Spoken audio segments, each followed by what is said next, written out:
So the question this morning from me to you is this: are you ever tempted to take credit away from God?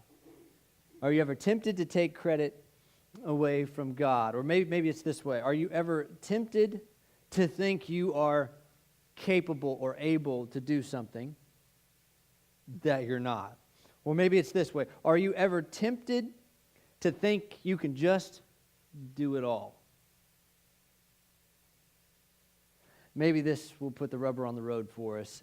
Is it important to you that others see you that way? Is it important to you that others think you can do it all? Is it important to you that others, when they look at your abilities or your capabilities, that they see somebody who just can do it all? Is that important to you? Is that important to you? So keep those questions in mind this morning as we tell a story that a lot of us probably know, or may not. That's fine. Maybe you haven't heard it in a long time. Maybe you grew up in Sunday school and you're pretty familiar with this story. The story is that of Joseph. The story is that of Joseph. So if you kind of want to follow along in Scripture, we're not going to read the whole story. It's pretty long, but get into Genesis, starting in chapter 37, really, we hear a little bit about Joseph before that, but chapter 37 is really kind of where the story as we know it of Joseph really starts. And this is a really unique story. It kind of follows the ins, the outs, the ups, the downs, the goods, the bads of a guy we understand as Joseph. So Joseph had an interesting family dynamic, right? He had about 11 brothers, and we know that he is the youngest of the family. We know that his father Jacob, as in Jacob and Esau, okay? So his father Jacob, he was the favorite. I mean, Scripture just out and out says that. Joseph was Jacob's favorite because he was the youngest. How about that, parents? I mean, how many of you have a favorite? Some of you. Here it is. Scripture says right there, Joseph was Jacob's favorite. And Scripture also says, and this is interesting, as the NLT says it here, I'll read this couple verses, but this is the account of Jacob and his family. When Joseph was 17 years old, he often tended his father's flocks. He worked for his half-brothers and the sons of his father's wives, Bilhah and Zilpah, cool names. But Joseph reported to his father some of the bad things his brothers were doing. He was a snitch. He was the rat. He was the one that went to his father and said, "Hey, Dad, you won't believe what those guys are doing. Dad, you know what? They said they were doing this, Dad, but they weren't." And so right off the bat, we get this interesting family dynamic picture of a guy named Joseph and his father Jacob, where we clearly see that Joseph was the favorite. That he was the one that his dad liked the most. And so all of these brothers, including Joseph, they were in charge of their father's flocks. They did all these kinds of things. But yet, Joseph was always the favorite. And to kind of further exacerbate the problem, Jacob, because he loved his son Joseph so much, here's the part where the story we might remember. What did he have made for Joseph? The robe, the coat of many colors. So he has this elaborate outer robe, this elaborate cloak, or whatever we want to call it. He had this elaborate, beautiful, of many colors coat. Now, what we got to understand is in this time, it was expensive to make fabric of bright colors, of many colors, because it's not like you just go to Hobby Lobby and buy a few yards of fabric. I mean, this material had to be dyed and stained to make it the right color, and it's not like, again, you could go to Hobby Lobby and buy fabric stain, okay? I mean, this was a very intricate process, and so to have a robe like this was very, very, very expensive, and yet Jacob had one of these made for Joseph. Now, let me ask you this. If you were one of 12 brothers and sisters, and your parents came to one of your siblings and gave them a $10,000 gift, how would you feel? I mean, be honest. I mean, how would you feel? Pretty upset. Pretty irritated. And frankly, why do you love them more than me? And so here's the situation, the family dynamic as we tell the story of Joseph. I mean, this is how it's unfolding. He's the favorite. He's the favorite. And then to make the problem even worse, we read very early on in the story of Joseph that he has two dreams. He has two dreams. Well, the first dream that he has is one where him and his brothers, they're in the field, they're cutting wheat, I guess. They're harvesting the wheat. And the story goes as Joseph tells him the dream that he has is this. He has the dream, and it's not bad enough that he has the dream. He goes and tells the dream to his siblings. The dream is this. He says, hey guys, you ought to hear the dream I just had last night. Okay, what's your dream, Joseph? Well, you see, we're all out in a field cutting wheat, and all of the wheat that I cut stands up. And then all of the wheat that you cut bows down to my wheat. How do you think that goes? Again, the scenario of Joseph being the favorite has been well established. Okay? And so now he comes up and he says this is the dream I had, where your wheat bows down to me. As if to say, hey guys, I wonder if that means something. Maybe you're going to bow down to me someday. That doesn't go well. And so then we see that Joseph then has another dream. Another dream. And this time it's something like this. He says, hey guys, and this time he includes his mom and his dad. He says, hey guys, here's the dream I had last night. You want to hear about it? Sure. And so here's the dream. There's the sun and the moon, and there's 11 stars, and they all bow down to me. And this even irritates his dad because he says, hey, now wait a minute, you think I'm going to be involved in this? Because, there's 11 stars as your brother, whatever. And then, but now the sun and the moon, are you talking about me and your mom? Like, are we going to bow down to you? So even his dad gets a little irritated at this. But Scripture tells us that even with that, Jacob begins to wonder, what's this mean? But, so as the story goes with Joseph, we know this part, that all the brothers go out, they take all the flocks out to pasture, they begin to feed them, do pasture, whatever that looks like. They had to travel a little ways to do that because they kind of have to move around the countryside to get the good pasture. So all the brothers are out with the flocks, and Joseph is still with his father Jacob, and his father says, hey, go check on the boys, see what they're doing, go make sure everything's all right. He says, okay, so he goes. So he travels to where his brothers are, and here's how the story goes. As the brothers, tending the flocks, begin to see this guy walking up, they recognize him as Joseph. And as they recognize Joseph coming up to the flocks, they begin to talk amongst each other. Because they don't like him. And so the story goes that as he is approaching, some of the brothers begin to talk and they say, hey, let's kill him.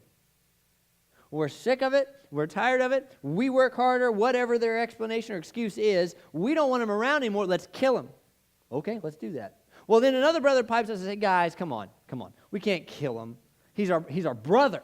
He's our brother. So one of them has the sense to say, hey, he's our brother. We can't do that. So another one says, hey, let's just throw him in the well. Let's just throw him in this hole. There's this dried well up here. Let's take him. Let's throw him in there. He'll die in there. That's fine. The blood won't be on our hand. He'll die of natural causes, I guess was their thought. But the blood won't be on our hands. So, okay, fine. We'll do that. So, as he approaches, they take him. They throw him in the well.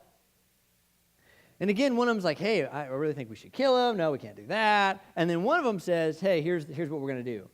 You see that group there? There was a group of Ishmaelite traders coming up. A caravan of them. Just traders. Businessmen. So they're coming by and they say, hey, let's sell him to those guys as a slave. Oh, I don't know. They talk about it. Okay, fine, that's what we're going to do. So they, I guess, pull him out of the well. They sell him. I believe it says for 20 pieces of silver, which is less than 30. And 30 was a slave's pay. And we know that Jesus was sold for 30. Joseph was sold for less. I mean, that really kind of puts it into perspective where Joseph lined up on the value scale of his family. And so they sold him into slavery. And so we have this interesting situation where we have this story of a boy, of a young man named Joseph, who went from really the peak of love, of acceptance. I mean, his father, he was the favorite in the family. He had the fancy robe. He really had his father's eye. He was the youngest, but for all practical purposes, I mean, it looked like Joseph was probably going to get the farm. And so all of this being on the highest of highs to this point now where he was thrown into a well to die and now sold as a lousy slave for barely what he was probably worth and sold into slavery to some Ishmaelite traders, and they took him away. Talk about the ups and the downs. And so as we continue to read, chapter 37 ends with this phrase that they took, meanwhile, the Midianite traders, they arrived in Egypt where they sold Joseph to Potiphar, an officer of Pharaoh, the king of Egypt. Potiphar was the captain of the palace guards. So now we read the story where Joseph, as a slave, is sold to this guy named Potiphar. Now, as we continue on in the story, you kind of have to skip ahead to chapter 39 because there's another story on chapter 38 kind of in between this. So as you get to chapter 39, we begin to learn a little bit more about Potiphar. So Potiphar's a really important guy. He's basically in charge of the palace of Pharaoh. He's in charge of the palace guard, but essentially, everything that happens in the palace goes through him because he's in charge of protecting it. Palace guard, okay? So Potiphar's a very important person. And we read very quickly in chapter 39 that Joseph, as he comes in, he does an excellent job. And it states very clearly that the Lord is with Joseph, that the Lord is blessing Joseph, and that everything Joseph done is essentially blessed by God. And Potiphar even recognizes this. Scripture tells us that Potiphar recognizes that because God is with Joseph, everything that Joseph touches is good. And so if you're a smart guy, if you have a worker for you, an employee that does an excellent job, and everything they touch seems to turn to gold, you're going to give them everything. You're going to let them run everything because it makes you look good when they do the right stuff. And so Joseph is doing an excellent job. So we have this moment where Joseph's high on the horse, and then he's dying in a well to being sold as a slave, and now he's the slave of a pretty important guy. Not just that, he's been given charge over the palace. So everything that happens in the palace is essentially under his control. So he has the opportunity to totally lead well and do an excellent job. Now here's what Scripture tells us though. Joseph was a very handsome and well-built young man. And Potiphar's wife soon began to look at him lustfully. "Come and sleep with me," she demanded. Joseph's boss's wife wants him. He's a good-looking young man, hard worker, wants him. She begins to come up to him more and more. "Hey, come with me, come with me. Hey." No. Joseph, a man of God, and honestly a loyal man to his master, to his boss. "No, I'm not going to do that. No. But finally, Potiphar's wife, she comes up to Joseph when he is alone, when nobody else is around, and it says she grabs him. Scripture tells us she grabs him. And Joseph, being smart, being intelligent, and again, being an honorable, loyal man both to God and to his master, he says, "No, I'm out." And so he takes off running, but Potiphar's wife has a hold of his coat. And so when he takes off, he just strips it off, and he says, "I'm out of here." She has his coat in her hand, and she's angry that he has run from her. She's angry and upset that he won't just be with her. She's upset. She's furious about it. And she says, "Fine, if I can't have you, nobody will." And that's essentially what's going on here. So she then begins to scream. She begins to cry out that he has attacked her, that he was trying to rape her. That's what she says. That's what Scripture tells us. That she begins to formulate this story, this lie. And says, "Look, I have his coat. I stripped it off him when he was trying to attack me and hurt me," and all these things. And so you can imagine Potiphar when he walks in, the husband, when his wife says, "You won't believe what that guy did to me. You're a slave." Potiphar believed every word. And threw him in jail. And there he sat. So we have this moment, high on the hog, doing great, daddy's favorite, all this stuff, down to, well, my brothers want to kill me. They threw me in a well. I'm sold as a slave. Whoa, now I'm Potiphar's slave. Wow. Doing good. Everything's going great. One lie. In jail. And there he sits in jail.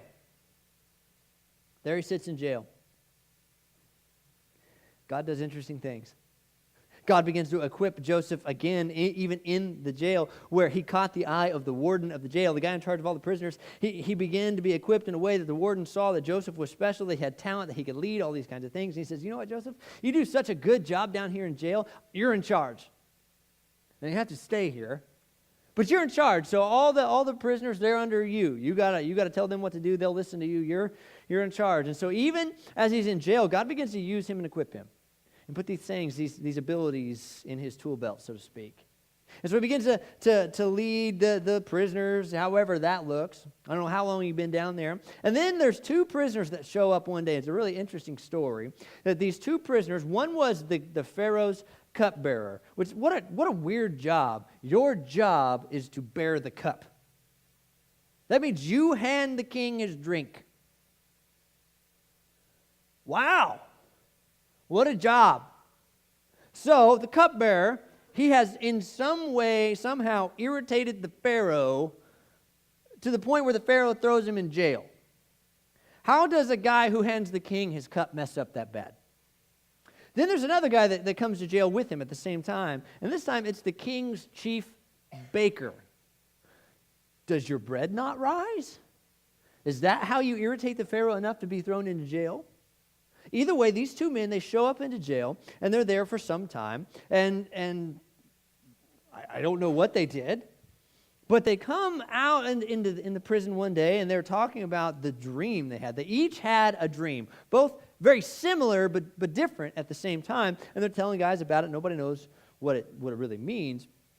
And so they come up to Joseph, or he catches wind of this or whatever, and somehow they find their way in front of Joseph down there, and he says, what's up? What's bothering you?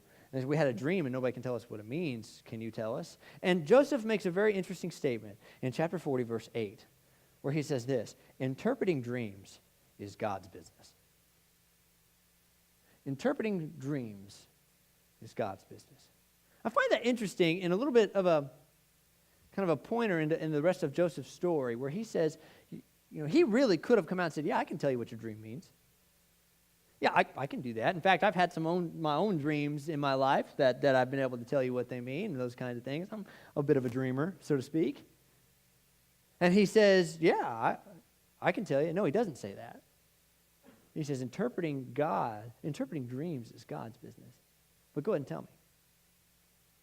And so he gets to hear their dreams. He looks at the cupbearer and says, hey, your dream means this. In a few days, you're going to get out. You're going to go back to the king, and the Pharaoh is going to reinstate you, and you're going to be the cupbearer.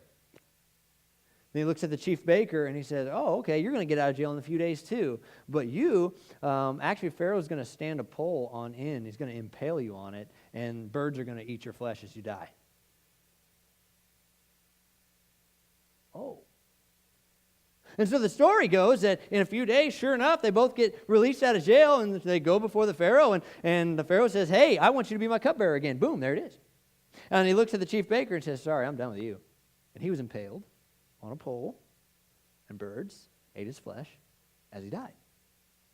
Now the story goes, the cupbearer began to serve the Pharaoh, and 2 full years later, that as they are there, the Pharaoh has a dream. And then he has another dream, and he pulls up all of his wizards and all of his magicians and all of his, special people, and he tells them his dream, and none of them have a clue what it means. None of them have a clue what it means. And the cupbearer is handing the Pharaoh his cup, and the Pharaoh is obviously irritated and worried and stressed out about what he's dreaming, and he doesn't know what it means, and he wants to know, and the cupbearer overhears this, and he says, Pharaoh, it has slipped my mind until now, but there was a guy I met in jail when you were mad at me. His name is Joseph, and he was able to tell me my dream. I bet he can do the same for you. So immediately Pharaoh calls Joseph. He says, come on up, come on up. And it says, it's funny, Scripture says that after he bathed and shaved, he went before the king. He goes before the king, and the Pharaoh really makes a pretty profound statement as well. Pharaoh sent for Joseph. This is verse 14 of chapter 41. Pharaoh sent for Joseph at once, and he was quickly brought from the prison. After he shaved and changed his clothes, he went in and stood before Pharaoh. Then Pharaoh said to Joseph, I had a dream last night, and no one here can tell me what it means. But I've heard that when you hear about a dream, you can interpret it. Verse 16. So the Pharaoh looks at Joseph and says, you can tell me what my dream means. You have the ability to do this. You've done it before. And Joseph says this, it is beyond my power. It is beyond my power to do this, Joseph replied. But God can.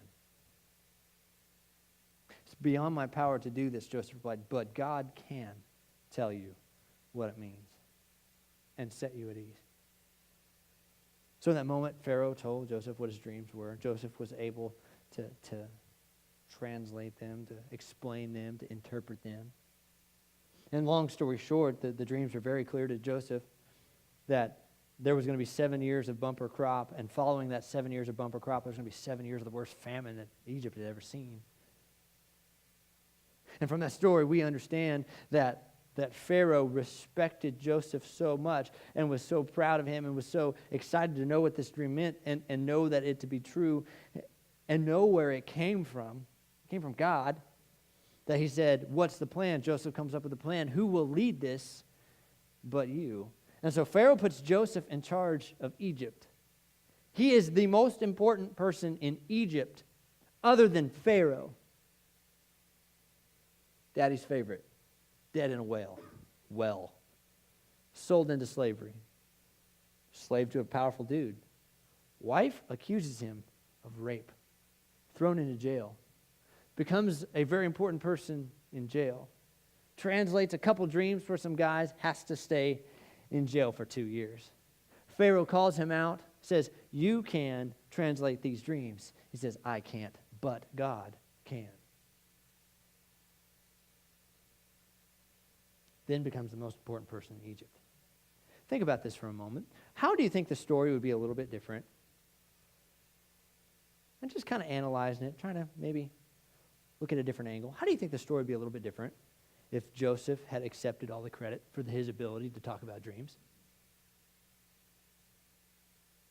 Now again, remember Potiphar. He put Joseph in charge because Scripture says he knew God's Spirit was with Joseph and blessing him. We know that God's Spirit was equipping Joseph in the jail. And Joseph makes it very clear in chapter 41 when the Pharaoh asks him about the dreams. He says, it is not me. I cannot do it. I am not capable. I do not have the ability, but God can. How do you think the story would have been a little bit different if Joseph accepts all the credit? Because isn't that a bit of a temptation, especially for a guy like Joseph who's been up and down and up and down and up and down. And he has been in jail for years. And he's finally getting the opportunity to stand in front of the Pharaoh. And wouldn't it be very tempting when Pharaoh says, hey, can you tell me what these dreams is? And you betcha I can. You betcha I can. With his chest puffed out and his shoulders pulled back, he says, it means this. Wouldn't that put a little bit of a different taste on it than when Joseph says, God says, your dreams mean this, and God is going to do this. And isn't there always that temptation to be the one that says, yeah, I can do that? I think we have to apply that to our lives in our current culture, our application. I mean, look at what culture thinks about people and abilities. I mean, if you were to go to work and your boss says, hey, can you do this? And you just say, I can't do that. Your boss isn't going to be very impressed with that, right? I mean, your boss wants to hear you say the words, yeah, I can do that, even if you don't know how to do it. Yeah, I can do that. Sure. There's plenty of times in the bank, customer would come up and say, hey, can you do that? Sure, I can. Somebody help me. Right back. I don't have a clue. You know, I mean, you don't want anybody to know you can't do something. You don't want anybody to know that you don't have the abilities to do that. Because again, when you don't have the ability, when you don't have the capabilities or the training or the qualifications or all those kinds of things, the way our culture sees it is weakness. You are unable to accomplish a task. And so we do everything we can. We do everything we can to show what we can do. We do everything we can to look strong and to look powerful and to look able and capable and smart and all that because we don't want anybody to know that we might not be able to do something. Now, let me ask the question a little bit differently. What if in your weakness and your inability God's strength and God's abilities are showed off. What if God needs your weakness to show his strength?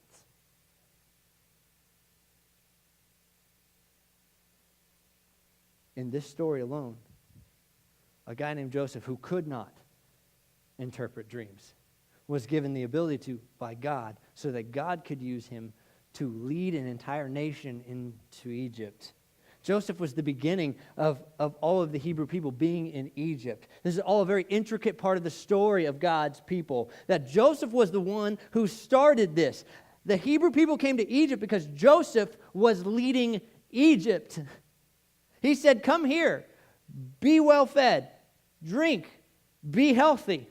And that's where they began to prosper. And that leads us to the story of where the Pharaoh then makes the Hebrew people the slaves. And as the story knows, the Exodus and all of this, as the story of God's people unfolds, this is how it all starts. And it all starts with a guy named Joseph saying, I can't do it, but God can. And I wonder, I have to ask the question for my own self in my own life, are there times when I try to take the credit for something that God's doing in my life so that I look good? And maybe there's things like that in your life, and maybe we don't even acknowledge it at the time. Maybe we don't even really realize it, but maybe we kind of look back and go, geez, I didn't know I could do that. And God goes from heaven, you can't. But I can. But yet we want to look loud. We want to look proud. We want to look like the victor, the one who knows what they're talking about. And yet God goes, I need you to not know what you're talking about so people can see me. I need you to not be as strong as you think you are, because you're not. Because I need people to see my strength. I need people to not rely on you. I need people to rely on me. I need you to be a little bit less so I can be a little bit more. And we look at the story of Joseph and we say, man, he really did have it figured out. In the sense that he had to really belittle himself from a place where he was in jail to give God the credit so that God could do his job. And my challenge to myself and to my church this morning is this. There are so many things in our life that we are not equipped to do. There are so many things in our life that we have limitations upon. That we think that our limitations are less. But God knows our limitations are more, and he says, let me show my strength in your weakness. How many stories throughout the Bible, Joseph included, does God pick the loser? Does God pick the weak one? Does God pick the one who does not have the skills or the gifts? Even looking at the fulfillment of the story of where Joseph starts, when God calls to release his people from Egypt, who's he go to? He goes to Moses, the guy who can't talk. Some would argue he has a stutter. He doesn't go to the orator. He doesn't go to the other fancy king. He doesn't go to the prince. He doesn't go to the powerful rich one. He goes to the guy who got kicked out of Egypt, who probably has some kind of speech impediment. Even if he doesn't have a speech impediment, he has no confidence in his ability to talk to a Pharaoh. But in that guy, God's strength is shown. So in what part of your life do you need to say, God, I really can't do that very well? And instead of ignoring it, instead of trying to gloss it over or hide it or show it off or try to make people think you can do it or fake it to make it, all those kind of moments, God's just saying, just say you can't do it and let me do it in you. Let me show people what I can do through you. Like Joseph, let me show the world that I can do something special through you. Quit trying to be the special one, and let me show the world that I'm the special one through you. We get to the story of Jesus. We need forgiveness. We need to look like we're forgiven. We need to look like we've got it all together. We need to figure it out. We've got to get it all together. We got to act like Jesus. And we think that we can earn our salvation. We think we can do all these kinds of things. We think we can get to God on our own merit. That if we just do enough good things, right? Like we can do it ourselves. See, I did a bad thing yesterday. So if I do 2 good things today, then that'll cross that one out. So I did 2 good things today, but while I was doing 2 good things, I did 2 more bad things. So 2 bad things. So I got to do 4 good things tomorrow. Man, while I was doing that, I did 5 bad things. So now I got to do 10 good things. Oh, man. You see, we can't do it. God knew it, and in order to show the world how loving and graceful He is and how much He desires us, He has to have us say, we can't do it, we need Jesus. And so He sent Jesus, as Sean was telling us this morning, that regardless of where we are at or what we have done, that we have been shown, and through an act of communion, that we get to remember that Jesus has died for us because we can't do it, but God did. And so I ask you this morning, as you are, and as I do, as we try to feign, as we try to fake our abilities so that we look good, how much credit, how much glory are we stealing from the Father? And while we're trying to convince the world we got it all put together and we got it all right, God's going, if you would just let the world know you're not perfect, I could show off. That more people would come to me if they could see me through you and through your weakness. If they could see me make you strong, they would come to me. Because so many people are so weak and so broken, they need me to make them strong, but they can't see me do it. Because, Joshua, you're too proud.